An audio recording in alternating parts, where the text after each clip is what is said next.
Hello and welcome to another episode of This Week in Goldmaking, presented by Darkshorecapital. My name is Andrew, and it is currently November 27th, 2018. A couple interesting moves on the market update this week. On the US markets, 28% increase in the T-Boo's longsword price. That's a pretty big increase for such a high-priced item. Not really sure what to make of that. It's possible there's just a small enough supply of T-Boos across all servers that enough people increase the price, and there we go. The other big interesting one is the Spirit of Harmony, up 46% from last week at a average price of 429 gold. And as you can see, that's a pretty big increase since all of the data points that we're tracking. I noted this and went in and double checked. And yeah, I mean, we can look at the graph here, and there's this big bump in the past few days since we last recorded. Seems to be happening on the regional side of things. Not really sure what to make of that either. There's been some rumblings across the various gold making outlets of bots and things. I really haven't investigated that deeply myself, but it's possible that if a bunch of bots were banned and stopped farming Spirits of Harmony, then yeah, their price would increase. That's pretty in line with historically what has happened around events like that. So there you go. That could be the case. Other than that, not really too much else to talk about there. I did start italicizing the key and AOTC prices since they're, kind of lagging behind a little bit, not super up to date. So take those with a grain of salt, of course. And then ATVI of 3% from last week. I haven't really recovered from the huge nosedive that happened around the BlizzCon time, but, they're on their way up. Couple bits of news before we get into the main topic for tonight. Number one, and neither of these are really gold banking related. They're just pieces of news that I find interesting, and it's my show, so here it is. Thought bot skin for Wowhead Classic. It's about damn time they realized this needed to happen. I always knew it was going to happen. It's nice to get confirmation. Number two, 8.1 fist weapons can be transmogged to Illidan Blades, the Warglaze of Azzinoth. Excellent. Very good. I was kind of worried because I've been leveling a Demon Hunter, and I had to use a fist weapon because it was better, and I didn't get to use my Warglaves. This is good news. All right, enough of the fluff. Let's get into the hard news, hard topics for today. We're going to be talking about Activision Blizzard.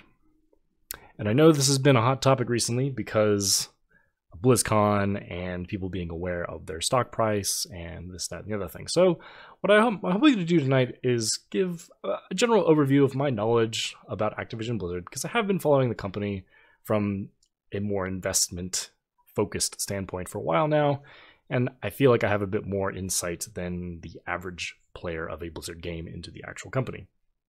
So, first things first, I want to talk about market beta and institutional investors. So market beta, what is that? Market beta essentially is a way of thinking about how the markets move as a whole, as opposed to how the price of a company's stock moves individually. If you ever hear that the economy's up or the economy's down, that's talking about market beta. And it's, there's a few other kind of Greek symbols that are used in financial analysis, but essentially all you need to know when people talk about market beta, they're talking about the stock market as a whole as opposed to individual stocks. So why do we care about that? Well, because typically a significant portion of any given company's stock price is influenced by the market price as a whole. The saying, a rising tide lifts all ships, that's very much true. If the economy looks like it's good, people get enthusiastic, people just start buying. Here, there, everywhere. It doesn't really matter to a lot of people, which we'll get into that a little bit more here in a moment. But suffice to say that just because somebody is purchasing Activision Blizzard stock or a mutual fund which contains Activision Blizzard stock doesn't necessarily mean they even care about Activision Blizzard or even know that they are doing it. They're just doing it because they want to buy things because they're euphoric about the market going up. Now, this gets into the next point I want to make about institutional investing. Now let's define that briefly as well. Institutional investing is essentially mutual funds and ETFs, which are, I guess we've got to do a slight crash course in mutual funds, ETFs as well. Think about an individual stock, right? That represents a share and part ownership of an individual company. Now what a mutual fund will do is say a group of people get together and say, all right, we're going to go buy up a bunch of stocks from a bunch of different companies and then hold them and then sell shares in our company, which holds a bunch of companies, to other people so that they can get sort of diversified portfolio for dummies kind of thing. Like you just kind of buy this one thing and you get automatic diversification. Okay, yeah, it's a great thing in theory. It simplifies investing for a lot of people, and it makes it easy for things like 401ks or pensions or more long-term focused financial instruments to safely, quote unquote, diversify their holdings with ease. Now, what's kind of happened as a result of that, because mutual funds are so popular, is institutions which create these mutual funds they don't even really care so much about what all's in them. They just need to, reach a certain level of diversification within their mutual funds, and then they're good to go, because if you have enough diversity, then you're safe, you're protected. So what we're looking at here on the screen is a breakdown of who owns Activision Blizzard stock. 1% is owned by insiders, so people who actually work for Blizzard.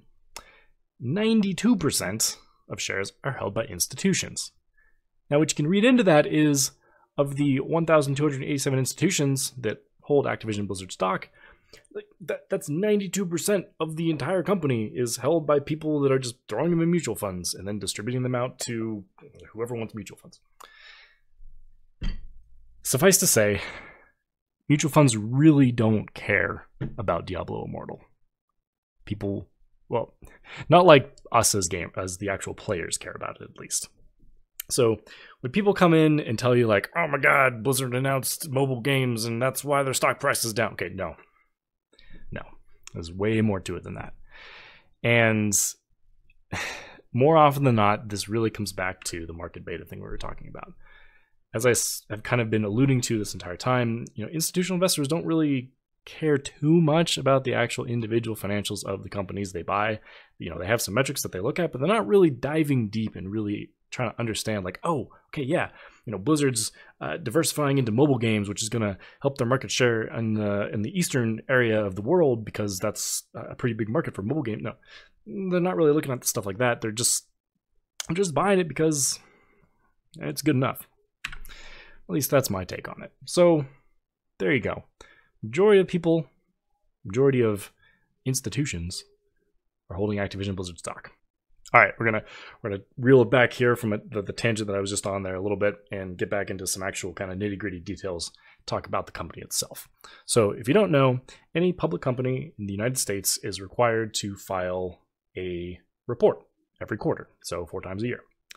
And they're called quarterly filings. They're the designation 10Q, and you can find them, all of them, at the SEC's website, sec.gov. You go to the search function, search for your ticker. There's all your documents related to the company you care about. So I encourage all of you really to at least just go take a look at this.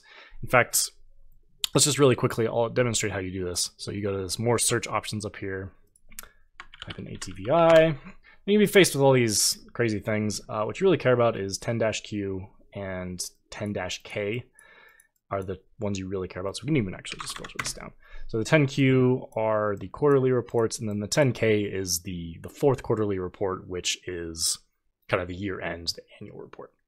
And you can go into these things and just kind of see what the company has to say about itself. I would highly recommend at least just taking a look at this stuff, because it's fairly interesting, and there's a lot of information can be gleaned from it. It gives you a breakdown of their balance sheet, what their assets are, what their liabilities are, where their revenues are coming from, how much money they're spending on taxes. It's a very interesting one. And cash flow statement as well. These three, the cash flow statement, the balance sheet, and the income statement are all, those are kind of like the trifecta of like how you get a sense of what a company's doing.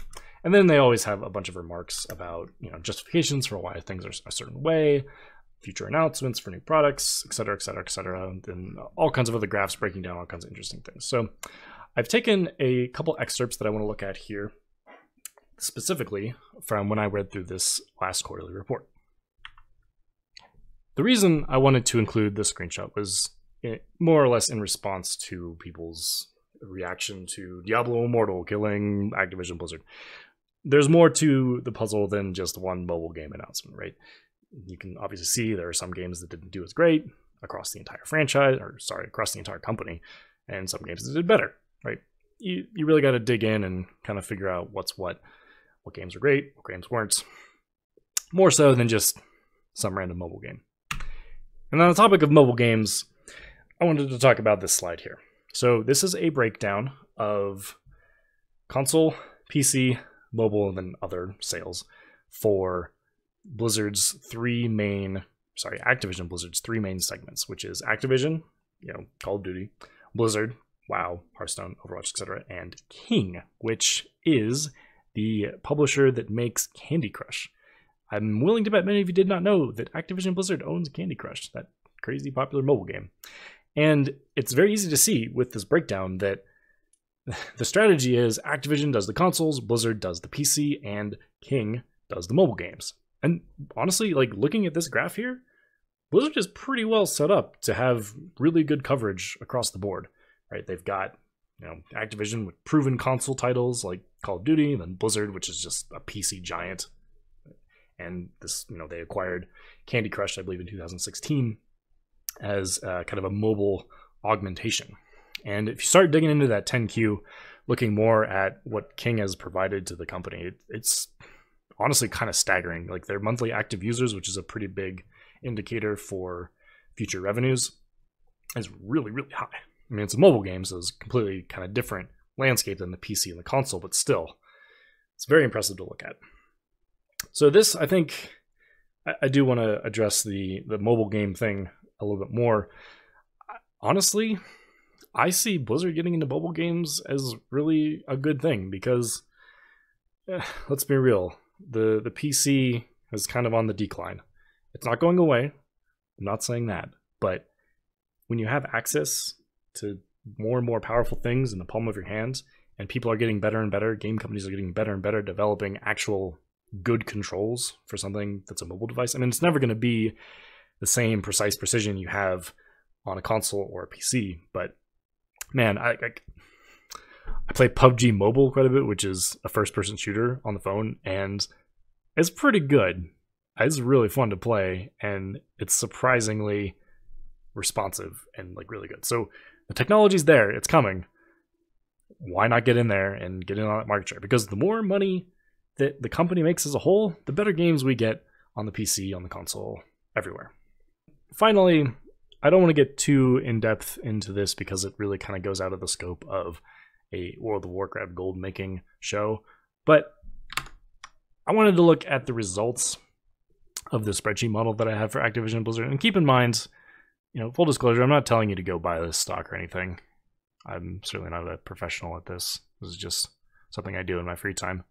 But this is the results of my analysis, which I haven't worked on it as much as is really required to get a good forecast or good sense of what the company is actually worth. But according to the analysis I've done, it says that Activision Blizzard is worth $70 per share.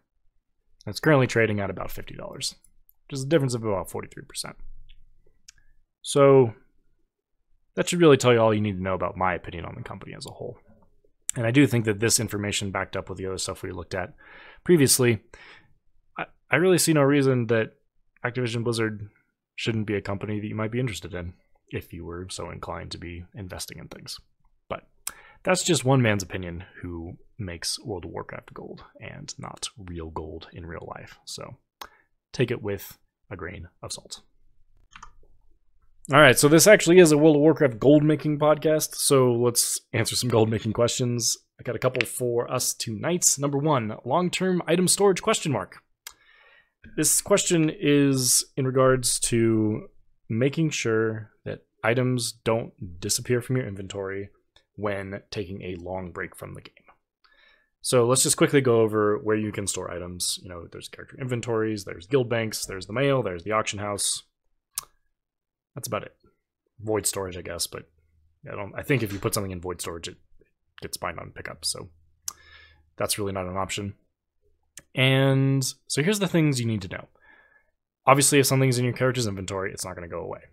Your characters, assuming you don't get hacked, They're your inventory. Nobody can touch that. The guild bank is a more interesting one. There is a system in place with World of Warcraft guilds where if a guild leader has not been online or active for a certain amount of time, anyone in the guild can just right-click and say, take over the guild, which is pretty crazy. I was really surprised to find out this was a thing because I was randomly on an old character that was in a guild where no one was active, and I found that and was like, oh, okay, I guess this guild's mine now. So that is something to consider if you're going to store things in a guild bank, which is a good place to store things because there's a lot of space in guild banks. Obviously, the solution to this should be pretty clear. If you have a guild that you want to use for storage, long-term storage, don't invite anyone to it. Just have the one character in it, and that way you have no chance of it getting taken away. Easy. Done. So that's really the best option for long-term storage. Then obviously you can use your characters' inventories as well. But guild banks can be a little bit more convenient since you don't have to be logging in and out of a bunch of different characters. I guess if you have a bunch of guild banks, that could still be a problem, but it does offer you a lot more than just an inventory. Next question. What are some good blacksmithing / tailoring recipes that are not too expensive, but I can use to make some transmog to sell? So my default answer to the what's a good recipes for crafting transmog is always the Mists of Pandaria daily craft cooldown unlock recipes. These are essentially discoverable recipes that you get from crafting the daily cooldown materials. So for blacksmithing, it's the lightning steel ingots or the balanced beryllium ingots. Tailoring, it's celestial cloth or shadow silk, or I believe it's shadow silk. Whenever you craft these, if you have other recipes that haven't been discovered yet, you discover that one of them. And then you can craft those. And the reason why these are so great is kind of twofold. Number one, there's a non-trivial barrier to entry. It takes a good month or two, I think, to unlock all of them. And, believe me, like, not everyone has that kind of a commitment. So if you can commit to doing that, well, you've unlocked a lot of recipes that people just don't have. Number two, the materials for these items are so brain-deadly easy to get. It's literally ghost iron bars for the basic blacksmithing ones and wind wool bolts for the tailoring ones. One material. It's crazy. And they sell pretty well because, I assume they're pretty good looking and people want them for their transmog. And there you go. I've made a lot of money. I've made a lot of sales off of all these recipes, so I can't recommend those enough. 10 out of 10 would unlock through daily cooldowns again. That's going to wrap it up for the week. I want to thank everyone for watching. Hopefully y'all didn't get too fazed by my ramblings about real-world financial stuff. It is something that I am obviously not an expert in, but I do have a keen interest, and if anyone would like to talk about it, please let me know. I'd be happy to discuss anything to do with Activision Blizzard, anything to do with WoW Goldmaking. Leave a comment on the video below. Find me on Twitter at darkshorecap, or if you want to keep the conversation more private, darkshorecapital@gmail.com is my email address. Until next time, happy real life and in-game gold making.